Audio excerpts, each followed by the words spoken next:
Queridos, a paz do Senhor, amém? Como falou, qual é o nome dele? Júnior. Desculpa, Júnior. Estamos empatados, né? Estamos kit. Eu vou dizer a mesma coisa, é a idade, é verdade. Deu troco, foi? Aquele louvor, minha vingança tem sabor de mel, é? Brincando, irmãos.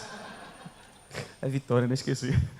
Irmãos, sem mais delongas, vamos iniciar o estudo. O reverendo Otávio, quando me convidou, ele convidou e pediu que eu também desse continuidade. E eu agradeço a Deus pela vida do reverendo Otávio, como eu já falei, um amigo e irmão, pela liderança, da confiabilidade de nos entregar a púlpito e tudo para a condução. E que Cristo seja glorificado em tudo isso. Bom, nós vamos falar hoje sobre Cristo como o mediador. E nós vamos colocar os slides com os textos bíblicos e tratar sobre tudo nesse tempo que nós temos. E eu, como já tenho conhecimento, que é de praxe, a gente deixa as perguntas para o fim. Tá bom? Eu paro uns 15 minutos antes para que os irmãos possam ficar à vontade para perguntar. Ontem, no momento do discipulado, foi tanta pergunta, eu saí daqui, era mais ou menos umas 6h30, mais ou menos. Uma bênção. Foi maravilhoso. Queridos irmãos, Cristo é o nosso mediador. E a nossa confissão, ela vem tratar sobre isso. E ela nos mostra que o Senhor Jesus, em sua natureza humana, unida à divina, foi santificado e sem medida ungido com o Espírito Santo, tendo em si todos os tesouros da sabedoria e ciência. Aprove ao Pai que nele habitasse toda a plenitude, a fim de que, sendo santo, inocente, incontaminado e cheio de graça e verdade, estivesse perfeitamente preparado para exercer o ofício de mediador e fiador. Este ofício ele não o tomou para si, mas para ele foi chamado pelo Pai, que lhe pôs nas mãos todo o poder e todo o juízo, e lhe ordenou que o exercesse. Alguns ensinamentos já são colocados mediante a resposta trazida da nossa sessão, terceira sessão de Cristo como o mediador. E o primeiro ensino, queridos, é que Cristo foi completamente ungido com o Espírito Santo. Nós colocamos como santo para o Messiado. E o primeiro ensino é que Jesus Cristo e o Espírito Santo, eles caminharam no mesmo processo para essa unção do Messiado. Vamos abrir a palavra de Deus no livro de Lucas, capítulo 14. Eu peço que alguns possam me ajudar na leitura, tá bom? Lucas 14, do versículo 18, 19, 20 e 21. Também livro de Atos, capítulo 10, versículo 38. Quem achou Lucas, peço que leia em alto e bom tom. Lucas 4, perdão. Quem viu 14 e ouviu 14 foi um erro. Lucas 4.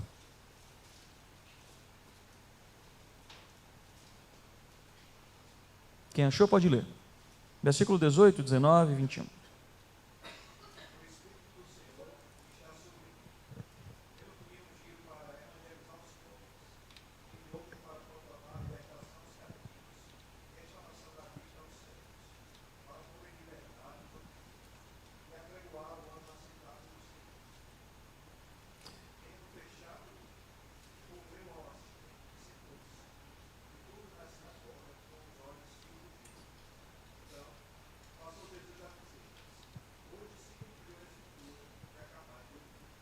Pronto. Queridos irmãos, vejamos, o Espírito Santo, quando aqui colocado, que foi ungir, ou como diz a expressão, me ungiu, não traz sobre ele a autoridade. Veja, o Espírito Santo, quando ungiu o Senhor, para o ministério messiânico, ele não exerceu autoridade e controle de quaisquer natureza sobre a vida do Filho. Nós compreendemos que cada um na Trindade tem a sua função. Ninguém maior do que ninguém, e cada um cumprindo aquilo para o qual foi chamado. Por isso que quando Cristo vai aos céus, só volta, ele diz: eu vos deixarei o Consolador, o Espírito Santo. O Espírito que é da mesma essência, não é outro além a quem é da mesma essência, ele vos ensinará todas as coisas que de mim ouviu, viu e aprendeu na eternidade. Então, esse Espírito tem a sua função, mas hoje nós não vamos entrar no processo falar muito sobre ele, porque nós vamos falar sobre Cristo como mediador. Se cumpriu então as Escrituras, como o próprio Cristo nos disse. Hoje se cumpriu as Escrituras que acabais de ouvir. Sendo assim, queridos irmãos, o papel do Espírito Santo foi de ungir o Senhor para o cumprimento da missão, para ser o Messias, para de fato tomar essa postura mediante todos os homens, para que eles vissem que de fato Cristo é o Filho de Deus, aquele que haveria de vir, aquele que era, que é e que haveria de vir, é o Manuel, Deus conosco. Então, sendo assim, não há uma autoridade e não há uma dualidade de poderes entre Cristo e o Espírito Santo. Poderemos dizer, o Pai é maior que o Filho é maior que o Espírito é maior do que o ser humano, e o ser humano já era. Não, não é por aí. Não existe maior ou menor, existem funções diferentes. Existe a perspectiva de que cada um foi enviado com o seu propósito.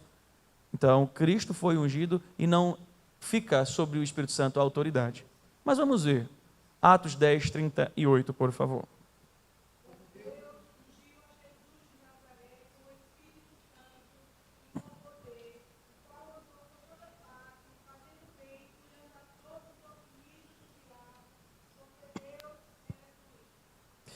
Pronto. Deus ungiu por meio do seu Santo Espírito. Então, o nosso mediador recebeu a bênção para cumprir o papel.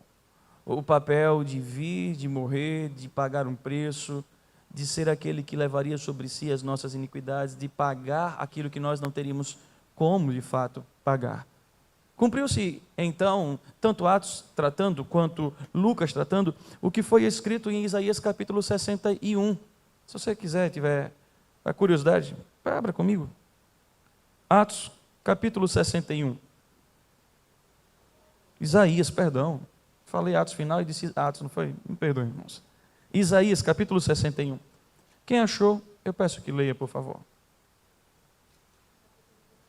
Não, versículo 1 e versículo 2.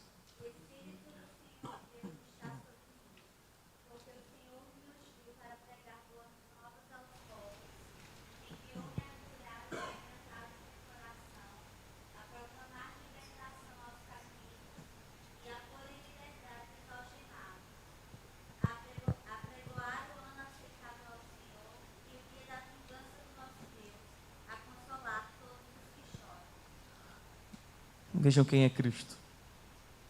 Poderia pegar já um gancho, inclusive, do próprio sermão, a natureza de Cristo. A consolar, inclusive, os que choram. Então, veja, tudo que está se cumprindo lá em Lucas e em Atos, foi profetizado aqui em Isaías. Ele é o nosso mediador. Por isso, nós não precisamos de homem para fazer essa mediação, nós não precisamos de instituição para fazer essa mediação, nós não precisamos de autoridades eclesiásticas para essa mediação, como algumas instituições pregam. O mediador entre Deus e o homem é X, Y e Z.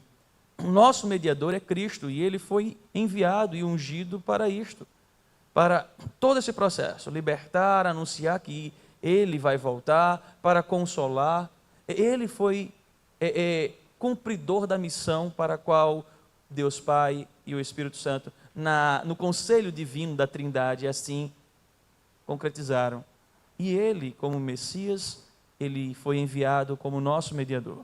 Então, queridos irmãos, o Espírito Santo e Cristo cumprem esse propósito no sentido da unção, revelando quem de fato Cristo é. Isso não dá autoridade ao Espírito Santo como se Cristo fosse obediente, mas se cumpre aquilo que foi profetizado pelo profeta Isaías. Então, ele, ao receber esse posto, ele é o nosso mediador. E o nosso mediador, ele é imaculado e ele é cheio de graça, ele é santo. Permita-me, vamos adentrar a esse aspecto do que vai falar. Abra comigo Colossenses 2, capítulo 2, versículo 3 e versículo 17. E ainda em Colossenses capítulo 1, versículo 19. E nós vamos entender porque ele é imaculado e cheio de graça. Ele é santo, ele é puro. Quem achou, eu peço que leia em alto e bom tom. Colossenses 2, versículo 3 e versículo 17.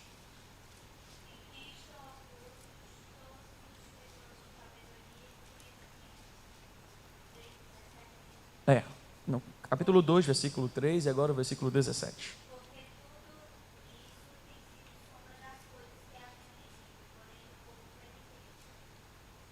Agora capítulo 1 e versículo 19 de Colossenses. Só vai voltar uma página.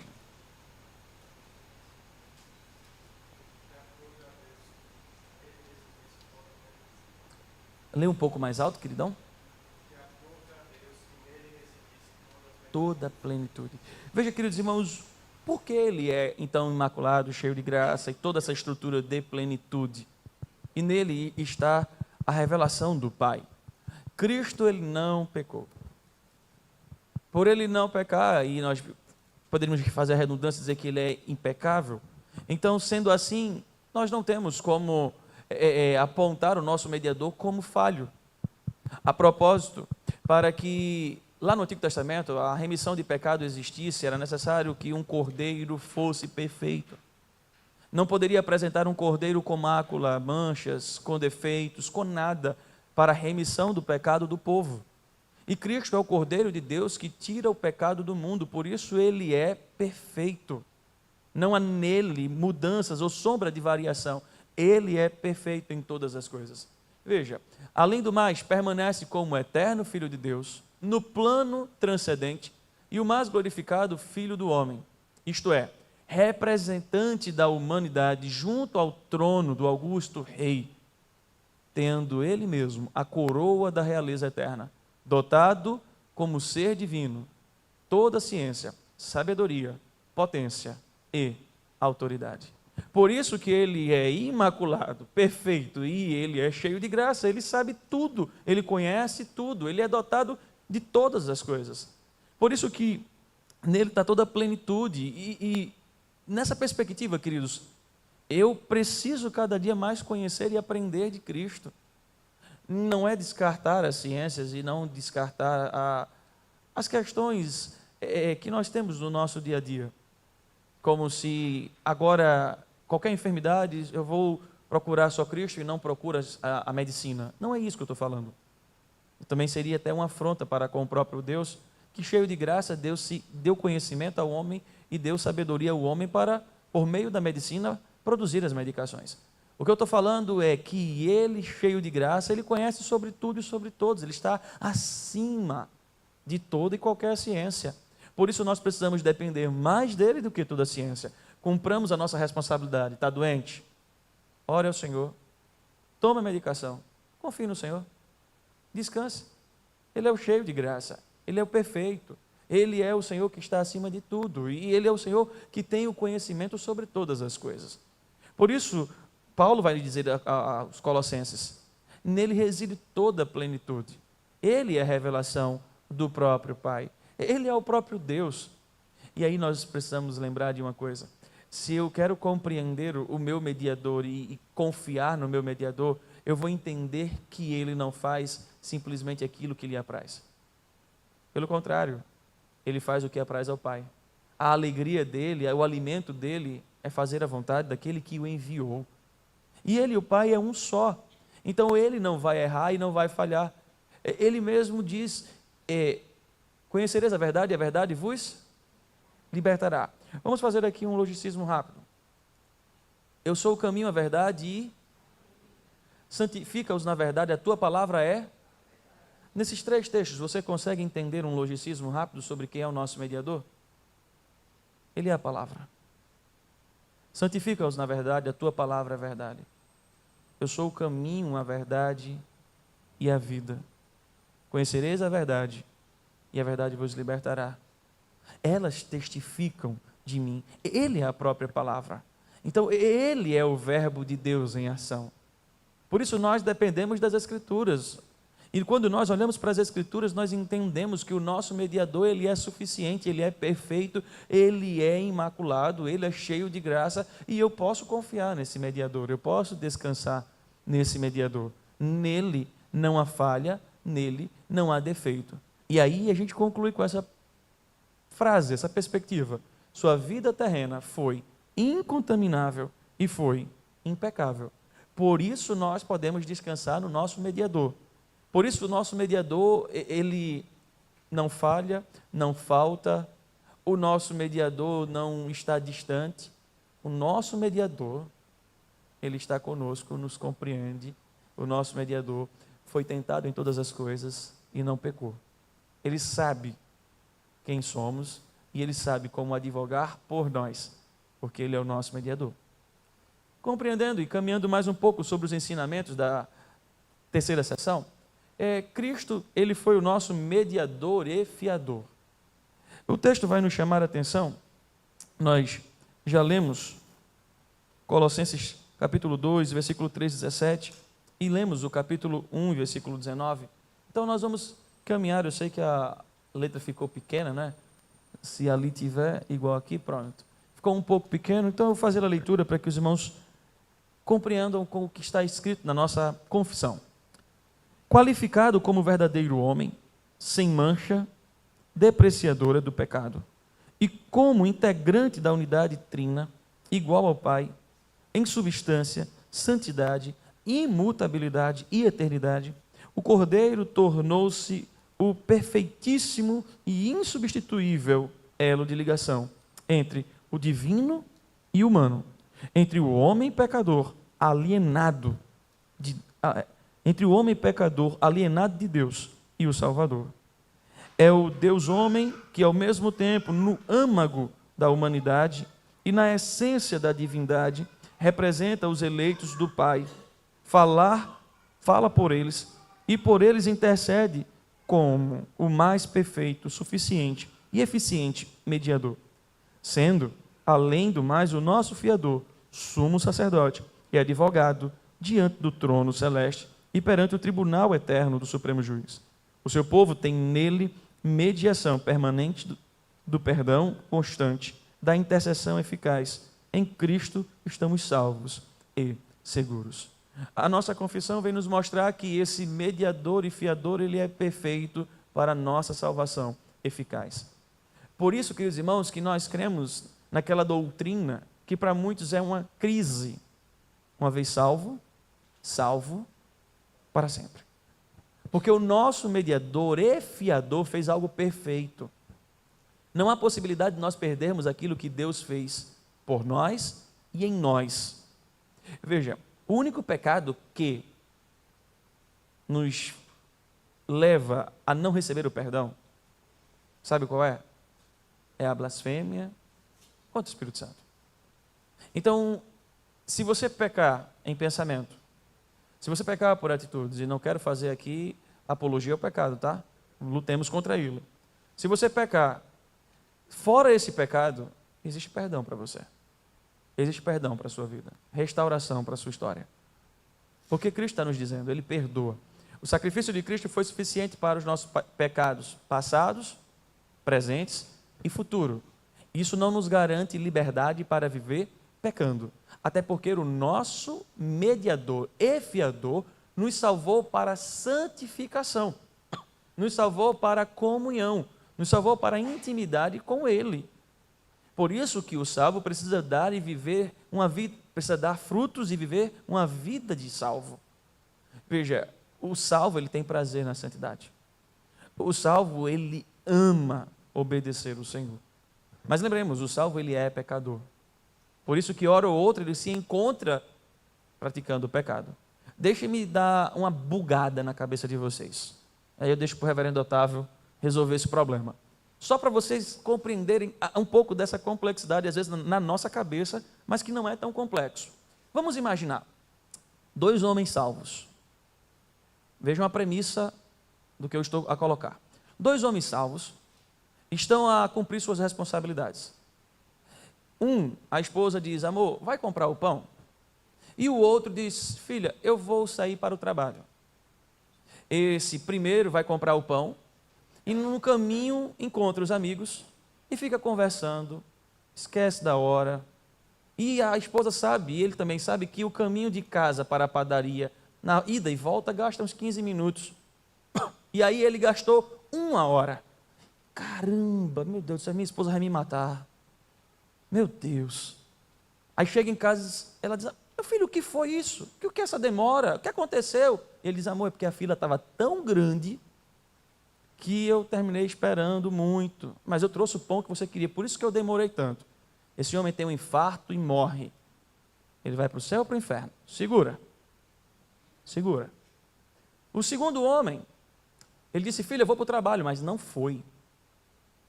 Ele foi se encontrar com a amante. E na hora do adultério, ele teve um infarto e morreu. Ele foi para o céu ou para o inferno? Pastor, uma mentirinha tudo bem, mas um adultério? Não, pastor, ele foi para o inferno. Satanás levou ele de cabeça para baixo. Pela esposa ele foi para o inferno de cabeça para baixo. E sem perdão nenhum. Né? E ainda ajudando, né? Vai, leva. Veja, irmãos, nós fazemos estruturas de pecados. Nós dizemos o que é um pecado perdoável e o que é um pecado imperdoável. Nós criamos a escala de pecados que vai receber perdão e a escala de pecados que não é merecedor de perdão. Veja, lembra de Jonas? Jonas vai pregar lá para os ninivitas. Ai, Nínive, vou nada. Esse povo não presta. Eu vou ser esse mediador e eles não merecem salvação. Não vou. Mas Jonas, eu quero que você vai. Foi contra a própria vontade, pregou um sermão sem vontade nenhuma, poucas palavras, arrependa o seu morro. Todo mundo se converte. E Jonas disse, por isso que eu não queria vir. Porque eu sei que o Senhor é misericordioso. Por isso que eu não queria vir. Eu preferia a morte, mas não queria ver esse povo salvo. Esse povo não presta, Senhor. E o livro de Jonas conclui o livro com uma pergunta. Se não falha a memória, só é Jonas e o outro livro agora me foge a memória, que terminam com perguntas, só são 2. E Deus pergunta, não vou eu ter misericórdia deles? A pergunta que Deus conclui o livro de Jonas é mostrando que Deus tem misericórdia. Voltando aos exemplos que eu citei, o nosso mediador pagou os nossos pecados. A consequência dos pecados é que vem. A consequência do pecado vem. Um é privado. É ele e a esposa. Filha, E aí ela descobre depois, assim, mas por que você mentiu para mim? Eu, amor, desculpe, me perdoe, eu fiquei com vergonha, porque eu fiquei conversando com meus amigos e perdi a noção do tempo, me perdoe, não vai mais acontecer. Talvez ninguém saiba. É um pecado privado. O outro é um pecado público. Porque isso vai se tornar notório. E aí, veja, a gente pega o pecado público, que é grave, e torna ele como imperdoável. Mas e o nosso mediador? Não estou dizendo com isso, irmãos, que nós temos a liberdade para fazer isso. Eu estou apenas mostrando que o salvo, ele é pecador, e por vezes ele pode cair em tentação. Seja uma tentação que nós possamos achar mínima, ou seja uma tentação que nós possamos achar grave. Mas o sangue de Cristo é suficiente, o nosso mediador ele é perfeito. A salvação que ele comprou na cruz do Calvário nos dá a segurança de que nós não vamos perder o que ele nos deu. Agora, vai recair sobre nós consequências por causa dos nossos pecados. O primeiro que eu falei, talvez um momento de briga, um pouquinho da quebra de confiança, porque falhou na comunicação, mas depois se resolve e reconcilia tranquilo. O segundo, uma vergonha escandalosa para a família, se tiver filhos, para toda a estrutura de igreja, a depender da estrutura daquele homem dentro da própria igreja. Mas veja, o mediador ele é suficiente. Mas não entendamos que eu estou aqui criando apologia para, já que você é salvo, peque à vontade. A teoria de Rasputin é, aonde abundou o pecado, superabundou a graça. Então, pequemos mais, para mais graça sobrevir a nossa vida. Não faça isso. Você vai colher a ira do Senhor. Do mesmo jeito que ele é amor, ele também é justiça. E ele não encolhe a sua mão para disciplinar o seu povo. Então, busquemos a obediência, a santidade, sem a qual nós não veremos o Senhor e nós não estaremos em comunhão com o Senhor. E o nosso mediador, ele é suficiente. Até quando nós viermos a pecar, o nosso mediador, ele é suficiente para nos chamar ao arrependimento. Lembra de 1 João, capítulo 1? Se você começar a ler do versículo 5 até capítulo 2, versículo 6, você vai ver lá. Quando chega no versículo 8, 9, 10, ele vai dizer assim, filhinhos, se vocês pecarem, saibam que vocês têm advogado entre Deus e o homem, Jesus Cristo justo, Jesus Cristo, aquele que morreu por vocês. Ele vos perdoa. E se você confessar o seu pecado, ele é fiel e justo para jogar no mais profundo, para que não venha lembrar dele. Não é que ele teve Alzheimer ou esqueceu. Jamais. Cristo é perfeito. É que ele não cobra o mesmo pecado duas vezes. E aí ele nos chama para confessar, abandonar e receber de Cristo a graça do perdão.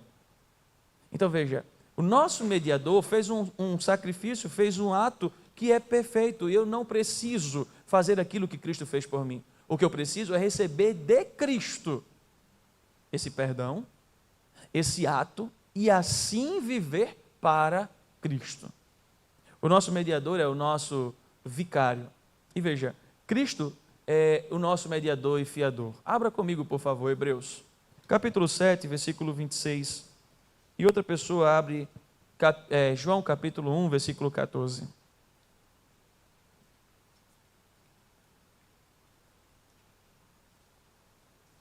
Quem achou Hebreus? Pode ler. Com efeito, nos convinha o sumo sacerdote como este, santo, inculpável, sem mácula, separado dos pecadores e feito mais alto do que os céus. Feito mais alto do que os céus. Perfeito, sem mácula, santo. O nosso mediador, vicário, ele é perfeito. Veja João.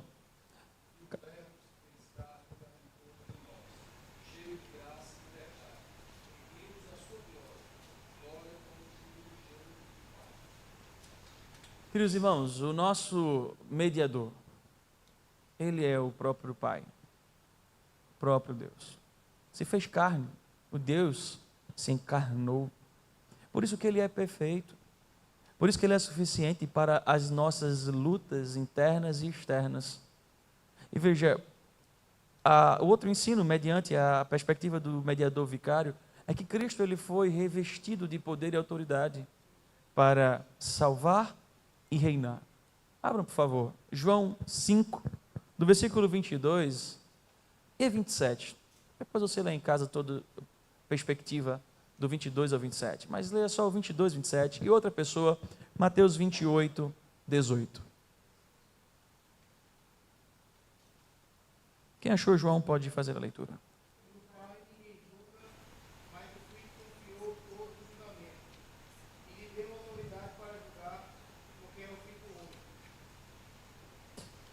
Veja, lhe deu autoridade para julgar porque é o Filho do homem. Mateus 28, 18.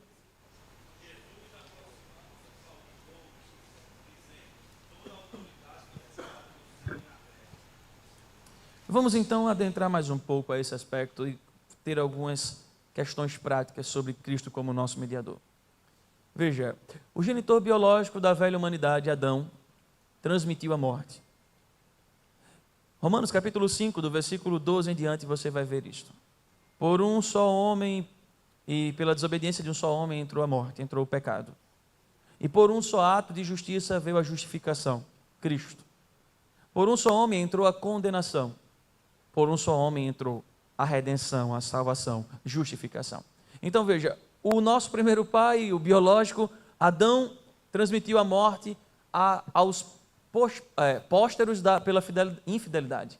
O pai da nova humanidade, Jesus Cristo, legou-nos a vida eterna pela fidelidade, mesmo diante do suplício cruento na ignomínia cruz, ou ignominiosa cruz. Como diz Hernando Dias Lopes, no deserto, onde não havia pecado, local maravilhoso, extraordinário, onde não havia problemas, não havia crise, não havia nada, dor de cabeça, estresse, não havia ansiedade, depressão, não havia nada.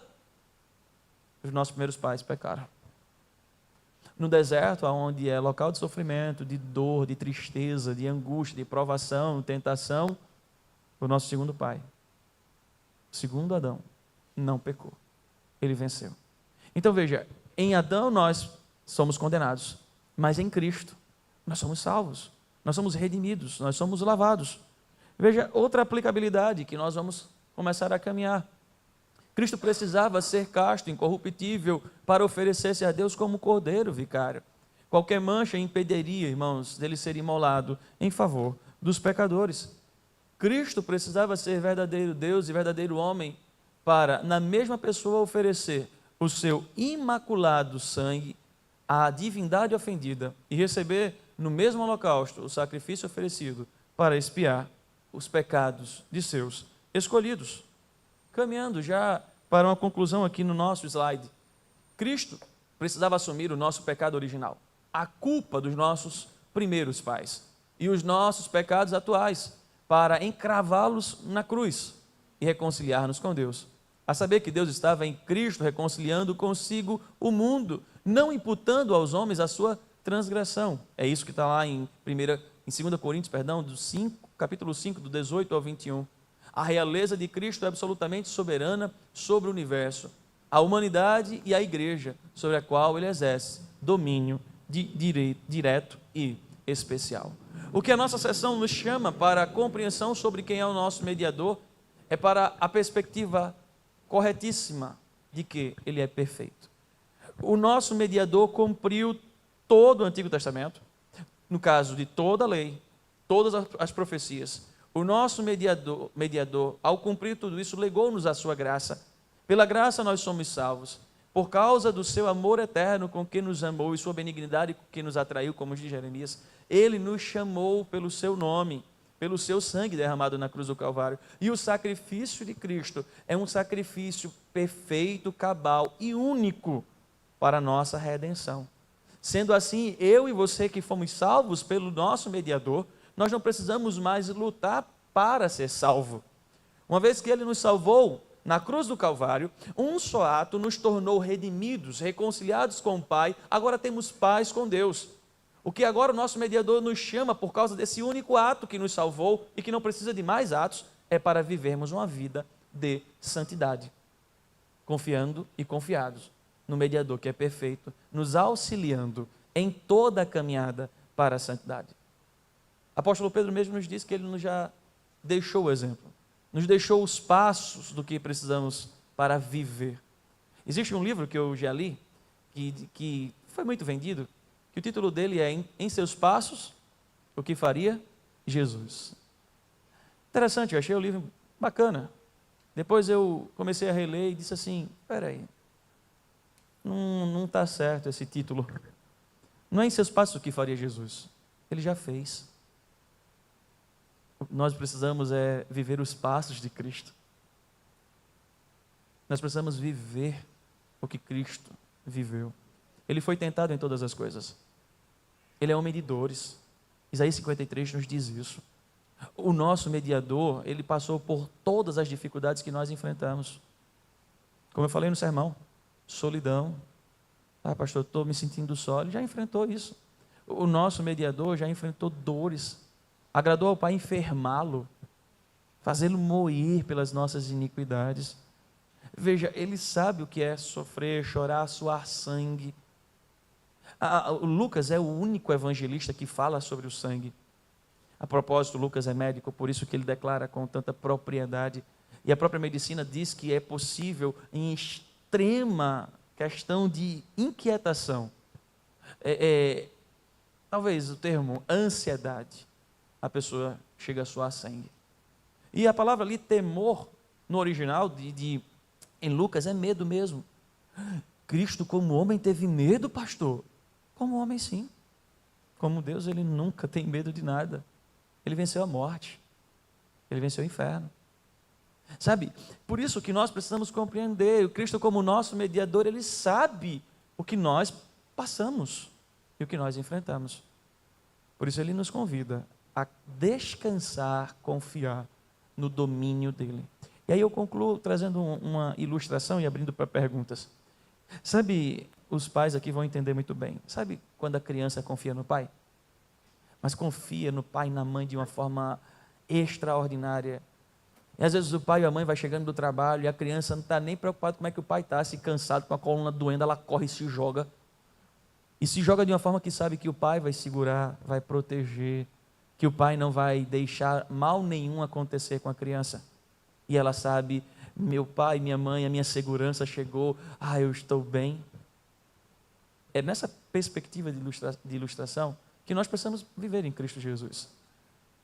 O nosso mediador veio, o nosso mediador pagou, o nosso mediador morreu, o nosso mediador ressuscitou, o nosso mediador vai voltar. E nós precisamos viver nos jogando em seus braços de amor, confiando no seu cuidado, confiando na sua graça, na sua fidelidade, confiando em quem Ele é. Que Deus nos abençoe. Quero abrir para perguntas.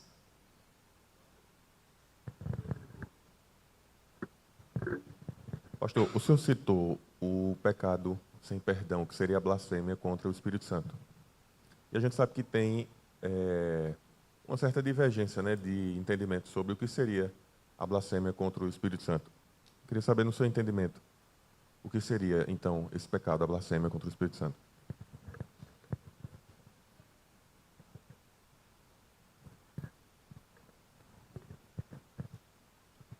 Deixa eu me pegar só um.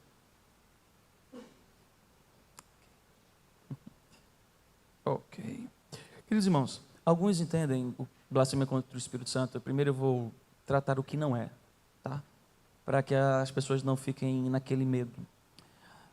Certa vez uma pessoa chegou para mim e disse assim: pastor, eu blasfemei contra o Espírito Santo. Eu disse: o que foi que você fez? Eu pequei, eu pensei em coisas erradas, eu falei coisas erradas, eu agi de forma errada. Às vezes nós entendemos que a blasfêmia contra o Espírito Santo é simplesmente o pecado contra o Espírito Santo no sentido de falhas que nós temos do cotidiano. Isso não é, queridos irmãos, a blasfêmia contra o Espírito Santo. Blasfêmia contra o Espírito Santo é, de um termo bem técnico, mais simples, é negar deliberadamente a vontade do Espírito Santo, que é a graça de Deus, a graça salvífica. Então, todas as vezes que eu fico negando a vontade do Espírito Santo, eu estou blasfemando, porque é Ele quem me convence do quê? Do pecado, da justiça e do juízo. Então, é o papel dele cumprir em nós e fazer em nós a certeza do que Cristo fez, em termos da cruz do Calvário, sobre salvação. Então, quando eu estou negando deliberadamente a graça de Deus, que nos faz viver em comunhão com o Senhor, eu estou blasfemando contra o Espírito Santo. Por isso que a blasfêmia do Espírito Santo é uma ofensa à divindade. E negar a graça, só para completar, lembrando, graça é favor imerecido, negar a graça que o Espírito Santo está me trazendo é dizer que esse favor imerecido não é suficiente para a minha vida, então existem coisas maiores e melhores. Então eu estou blasfemando contra o Espírito Santo de Deus, que é aquele que está comigo todos os dias, até a volta de Cristo Jesus. Vai pegar aqui o microfone, querida. Sim. Assim, eu já ouvi uma pessoa falando que a terceira pessoa que não existe, isso é uma blasfêmia? Sim, nós caminhamos nessa perspectiva de blasfêmia em qual sentido? É uma seita. Entendeu? Torna-se mais uma seita do que de fato uma blasfêmia, porque vai caminhar para, mas a princípio nós precisamos entender, isso é uma seita. Há igrejas que não acreditam na Trindade, Deus Pai, Filho e Espírito Santo, eles não acreditam nas Escrituras. Veja, há uma delas que diz que o Espírito Santo é uma força, é uma ideia de força motriz. Eu chego aqui, aperto o interruptor, a energia liberada lá que acende a luz é a perspectiva do Espírito Santo. Só um exemplo. Então, ele é essa força que fez a luz acender. Todavia, isso é algo contrário às próprias Escrituras. Porque quando nós vamos para Gênesis 1, na criação a Trindade estava ali. E veja, o Espírito Santo continua fazendo a mesma coisa que fez lá na Trindade até os nossos dias. Vamos trazer essa perspectiva de forma concreta. Vamos para Gênesis 1, para que eu possa ler literalmente Gênesis 1, tá? Para usar cada termo, para que eu não fale.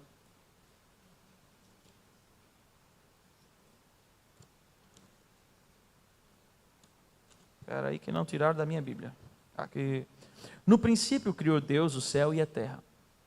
A terra, porém, estava sem forma e vazia. Havia trevas sobre a face do abismo. E olha agora, o Espírito de Deus pairava sobre a face das águas. Veja, queridos irmãos, aqui eu vou dar uma pausa. O Espírito de Deus estava trazendo forma e preenchimento a essa terra. Agora, não precisa ir, mas depois vai em Efésios 2. Nós éramos mortos em nossos delitos e pecados. Nós estávamos sem forma e vazios. E o mesmo Espírito que preencheu a terra, que era sem forma e vazia, foi o mesmo Espírito que lá, Paulo está nos dizendo, que nos chamou das trevas para a luz, nos deu forma e preencheu o nosso vazio. Por isso, entender ou acreditar que o Espírito não é uma terceira pessoa da Trindade, não faz parte da Trindade em si, e é uma, vou colocar aqui praticamente de forma do cotidiano como blasfêmia, em qual sentido? Eles estão negando o Espírito Santo. Eles estão negando a Trindade, então eles são uma seita. Então, o que vem de seita praticamente já é como uma blasfêmia. Então, nessa perspectiva, eles estão assim blasfemar, porque eles não reconhecem, eles negam a graça, eles anulam, eles são crentes binários, Deus Pai e Deus Filho. E o Espírito é uma energia, é uma força, é uma áurea, quem sabe. Mais alguma pergunta aqui?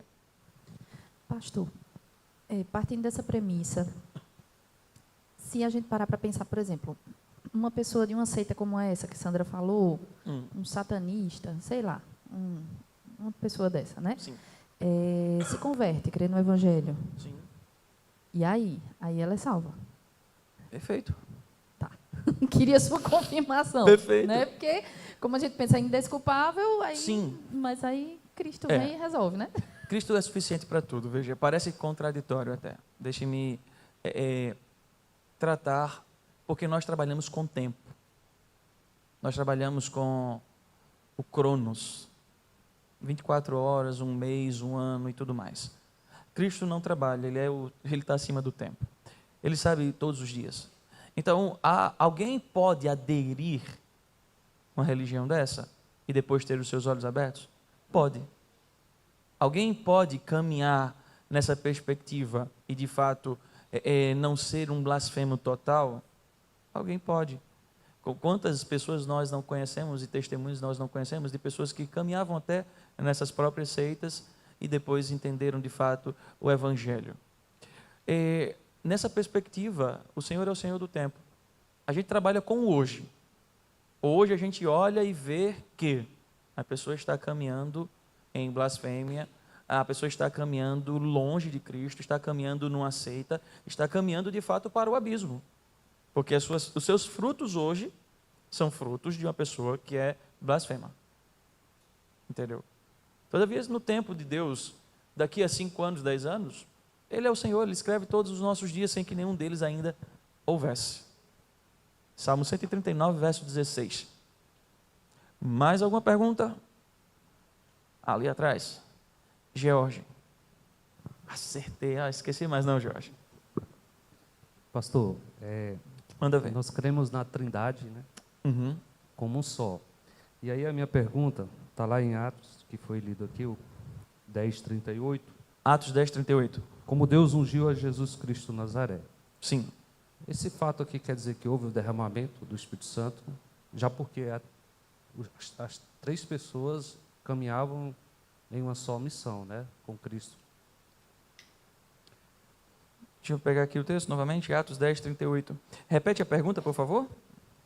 Se aqui o quê? Se em algum momento do ministério de Jesus houve essa ação de derramar do Espírito Santo, é isso que o texto está dizendo? Entendi agora o que você está perguntando. Já que as 3 pessoas caminhavam junto na mesma missão. Entendi.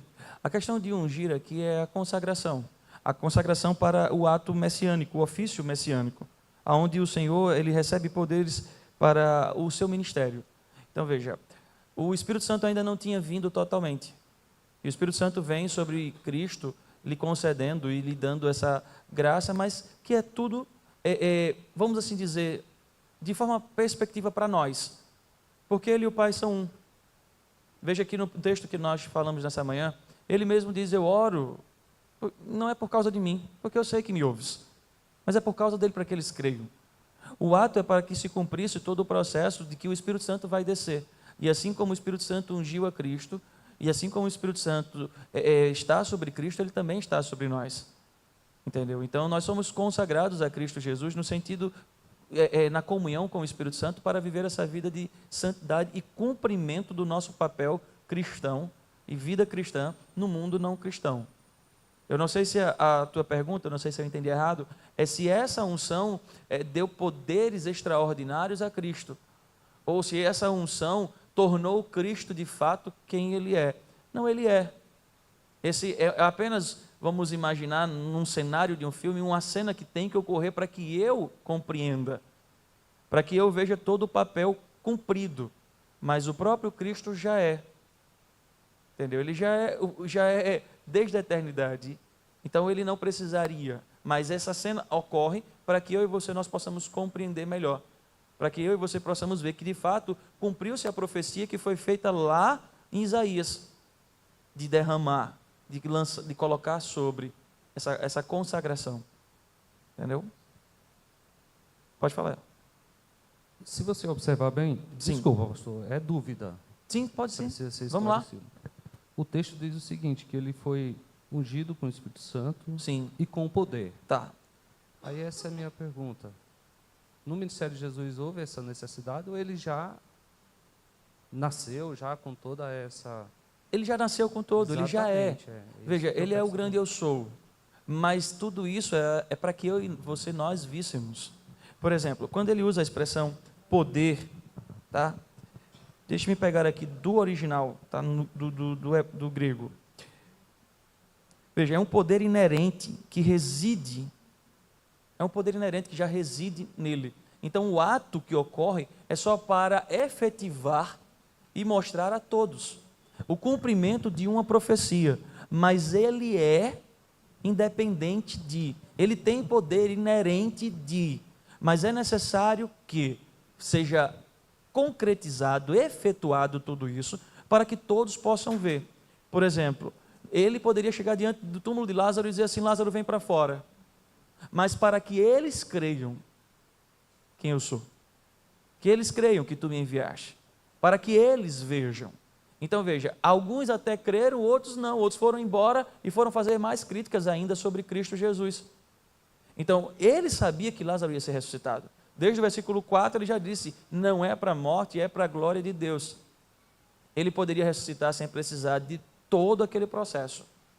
Mas ele fez e assim tratou para que todos que pudessem estar ao redor vissem. Porque nós somos limitados. Nós precisamos entender para ver e caminhar em confiança, porque Cristo já é. Então ele não precisaria, mas é necessário para até cumprir-se as Escrituras, como diz o profeta Isaías. Entendeu? Aqui o presbítero. Eis-me aqui. No caso de Esaú, quando ele vendeu a primogenitura por um reparto, Lentilhas. e ele depois se arrependeu e quis buscar herdar a bênção, e foi rejeitado, mesmo buscando com lágrimas, trata-se de predestinação ou de rejeitar a graça, a bênção de Deus? Uau. O senhor sempre sai com a cada pergunta. Quando eu venho nos domingos para cá na escola dominical, mas isso é bom, meu presbítero. Estou brincando assim. É que ele faz as perguntas quase por último. Quando ele vai fazer, eu digo, ih, Senhor. Veja, querido, não há uma rejeição.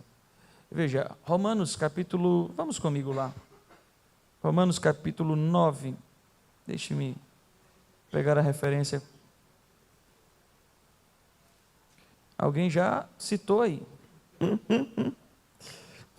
Romanos capítulo 9, versículo 10, para a gente pegar de forma completa a compreensão.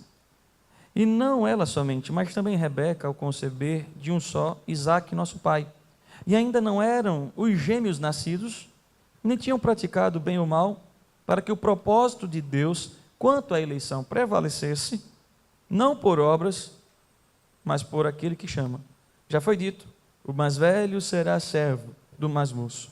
Como está escrito, amei a Jacó e me aborreci de Esaú. Veja, irmãos, o próximo. Que diremos, pois? A injustiça da parte de Deus? De modo nenhum. Pois ele diz a Moisés, terei misericórdia de quem me aprover ter misericórdia, e compadecer-me-ei de quem me aprover ter compaixão. Assim não depende de quem quer ou quem corre, mas de Deus usar a sua misericórdia.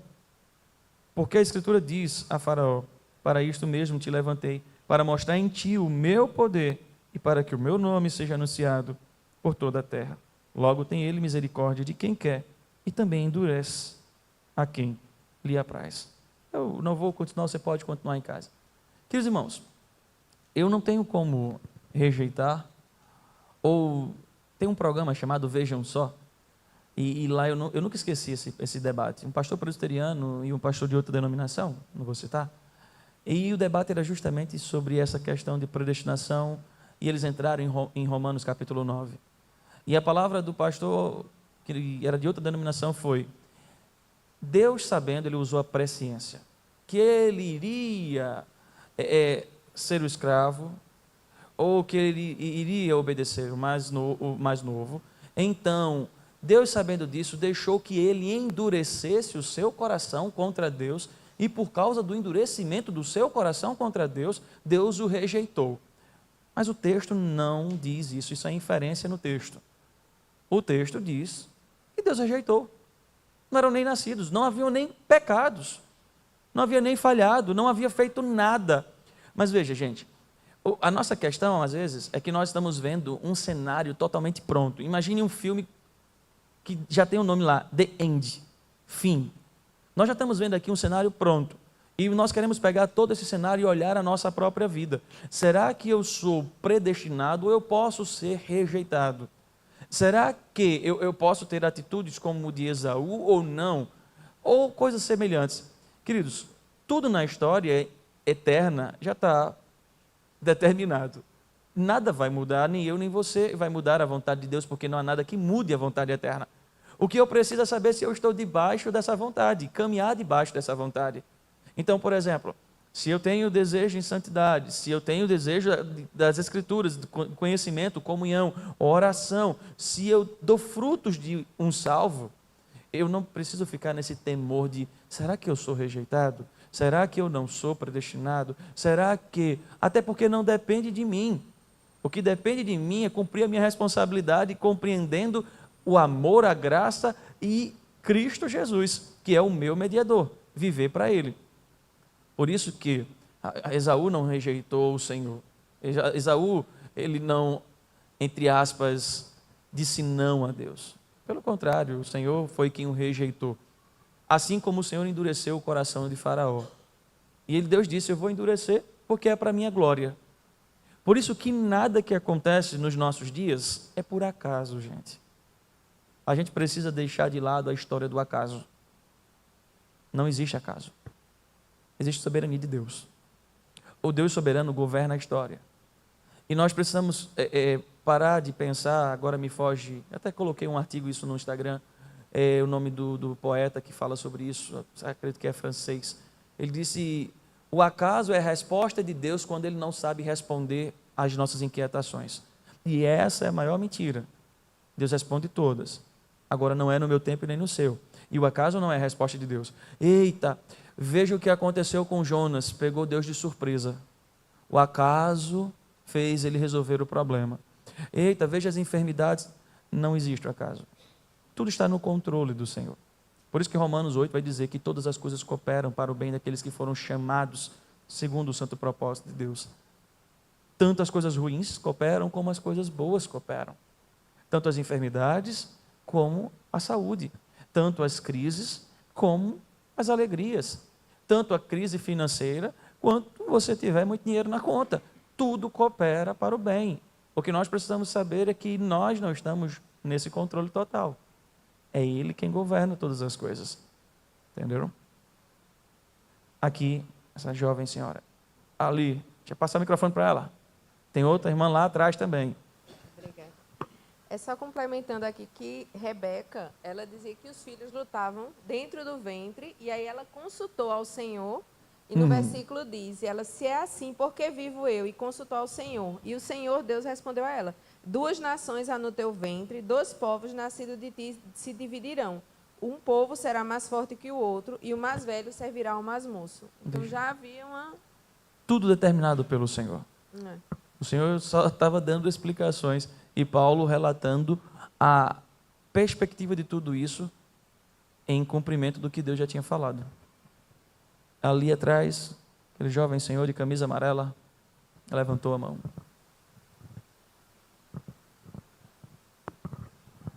Bom dia, pastor. A paz. Bom dia, amém. Pastor, o pecado contra o Espírito Santo, Sim. já que foi um dos assuntos abordados, Sim. ele, na Bíblia, a única menção que tem a ele foi na ocasião em que Jesus realizou uma cura e os escribas e fariseus a atribuíram ao demônio, a Satanás. Beelzebub. Isso é restritivo ou admite uma interpretação extensiva? Seria essa a única possibilidade de se considerar essa como única atitude de pecado contra o Espírito Santo ou outras atitudes? Né? A Bíblia só relata essa. Não é? Como eu falei, é rejeitar a graça. Veja, o contexto ali é Cristo fazendo uma graça maravilhosa. E todos que estavam, não todos literalmente, perdão, os que estavam ao redor, ele expulsa por Beelzebub. E atribuíram a graça de Cristo, por meio do Espírito, a Satanás. E aí ele até explica, olha, se um reino está dividido, como ele vai subsistir? Então, todas as vezes também que eu atribuo a Satanás aquilo que é graça divina, eu estou... Aquilo que é a graça, que o Espírito Santo está atuando, eu estou sim blasfemando. Entendeu? Não sei se essa foi a pergunta no sentido da amplitude, como o senhor colocou. Pode falar. Que, a Bíblia só relata esse caso, né? O caso sim. de atribuir a Satanás um milagre feito por Deus. Onde Deus... Ali foi um milagre explícito, na frente de todo mundo, o camarada tinha a mão mirrada, na mesma hora estendeu a mão. Sim. Né? E eles vendo aquilo, eu acho que eles estavam conscientes, né, que tinha sido uma obra de Deus e por motivo de raiva, de rivalidade ali, sim. Seria isso, só isso, ou existe mais alguma? Não, como eu falei, não é só isso. É pegar a graça, seja essa graça da cura, ou seja, a graça principalmente salvífica, e rejeitar. Entendendo que não veio de Deus, que não veio do Espírito Santo. Entendeu? Ali é uma questão específica de Cristo fazendo uma cura. Pegou... Mas é exemplificativa no caso. Justamente. Obrigado por essa palavra. É uma questão de... Ele pega o exemplo e está dizendo, olha, se você vai atribuir isso a Satanás, é uma blasfêmia. Blasfêmia porque eu estou operando por mim, a Trindade está comigo, aqui está o Espírito, operando também, e tudo isso é uma graça. Graça é favor imerecido, cura, e eu estou pegando toda essa estrutura e atribuindo a Satanás. Sendo assim, eu estou dizendo que o favor imerecido que Cristo está me dando, que o Espírito Santo traz, eu posso rejeitar e eu posso dizer que não foi Deus que fez. Sendo assim, eu estou blasfemando contra o Espírito de Deus. E aí Cristo vai explicar justamente a perspectiva de que, se estou expulsando por Beelzebub, então Beelzebub e Satanás estão em guerra. O reino está dividido. Se o reino está dividido, ele não vai subsistir. E aí ele começa justamente a contrapor aos que estavam querendo fazer esse momento de confusão. Mas é exemplificativo também, que o senhor acabou de perguntar. Irmãos, nosso horário é 11h30, então eu vou deixar a última jovem ali fazer a pergunta, que eu já vi que estourou, né? É verdade. Graça e paz a todos. Amém. Tem uma igreja, uma denominação, que ela afirma que o sangue de Jesus ali derramado na cruz do Calvário é o Espírito Santo que naquela hora foi derramado. Sim, sim. E ela afirma assim que por isso, toda vez que nós vamos orar, nós temos que clamar pelo poder do sangue de Jesus para receber o perdão, para Deus até ouvir a nossa oração. Toda oração feita tem que começar assim. Eu sei que, biblicamente, não tem nem pé nem cabeça, mas eu queria ouvir do senhor. Irmã, como a senhora já falou, é sem pé, sem cabeça.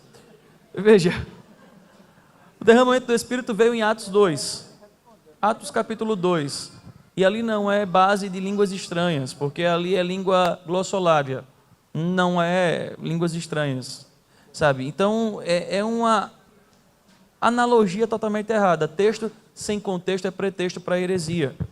Deixe-me usar, inclusive, uma palavra técnica, no sentido assim, apostasia é uma forma de também blasfemar.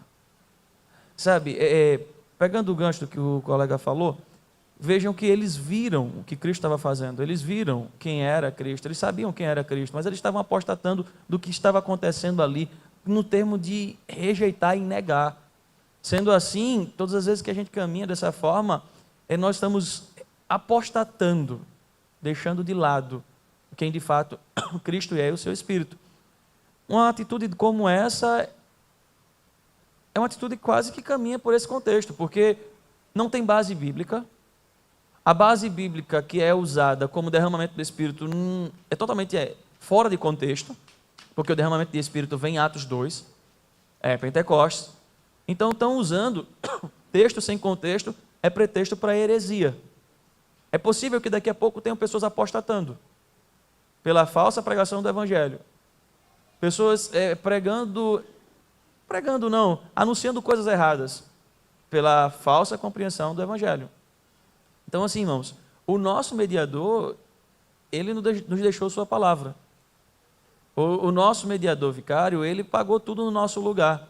E nós precisamos nos voltar às Escrituras. E voltando às Escrituras, nós precisamos a cada dia caminhar por meio dela.